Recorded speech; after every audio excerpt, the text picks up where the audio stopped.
Hey guys, we shall continue with the transform analysis of LTI system. So we have a system in terms of difference equation. Our aim is to find its system function h of z and its impulse response h of n. So in the previous problem they used to give us input x of n and output y of n, and they used to ask us to find system function. Here we don't have in terms of input output, but it is actually in terms of difference equation. Okay, so how do we solve this if it is in terms of a difference equation? We'll try to solve it. So it's easy actually. What we do, we separate all the input part and output part. Output part we write it in the left hand side, and the input part we write it in the right hand side. Okay, so y of n minus 1 by 4 into y of n minus 1 minus 3 by 8 into y of n minus 2. So this is our output part is equal to, if this goes to the right hand side, minus of x of n plus of 2 times x of n minus 1, right? Now what I do, I'll take Z transform on both sides. Take Z transform on both sides. So what do I get? What is the Z transform of y of n? Y of z minus, what is the Z transform of 1 by 4 into y of n minus 1? It is nothing but y of z into z power minus 1, time shift property, right? Z transform of x of n minus n naught is what? X of z into z power minus n naught. So if n naught is 1, the transform of x of n minus 1 is nothing but x of z into z power minus 1. That's what I did. The transform of y of n minus 1 is y of z into z power minus 1. So minus 3 by 8 into what? Y of z into z power minus 2. Again time shift property. Here it is 1, here it is 2. So this is equal to minus of the transform of x of n is x of z plus 2 into x of z into z power minus 1. Again time shift property.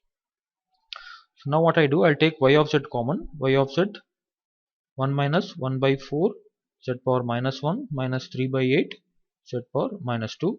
In the right hand side I take x of z common.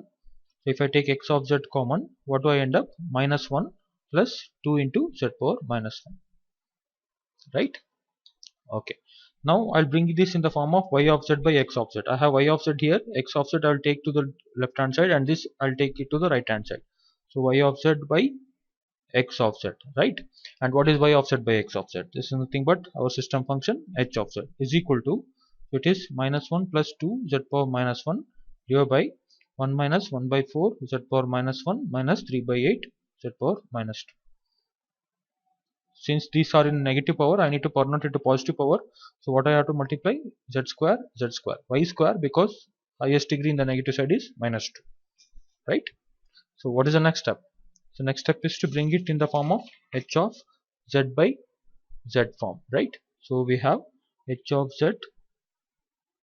Before that, when I convert it to positive power, it is minus z square plus 2z divided by z square minus 1 by 4z minus 3 by 8, right? Yes, 3 by 8.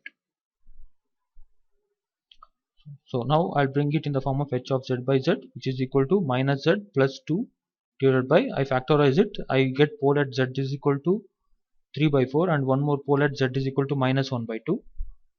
Just check this poles. Once I get this, I have to perform the partial fraction expansion, which is a divided by z minus 3 by 4 plus b divided by z plus 1 by 2.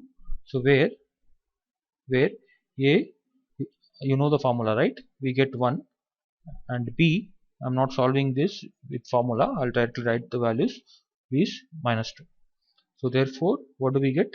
H of z by z is equal to 1 divided by z minus 3 by 4 plus minus 2 divided by z plus 1 by 2. So if I take this z to the other side, so I get h of z as z divided by z minus 3 by 4 minus 2 into z divided by z plus 1 by 2. So what is the next step? I have to take its inverse z transform on both sides. So what is the inverse z transform of h of n? It is h of z. It is equal to, it is 3 by 4 power n u of n minus 2 into, since I have plus I have to write minus 1 by 2 power n u of n. So this is the impulse response of the system. So what else I need to find? I need to find impulse response and system function. And where is our system function? System function is this. This is our system function.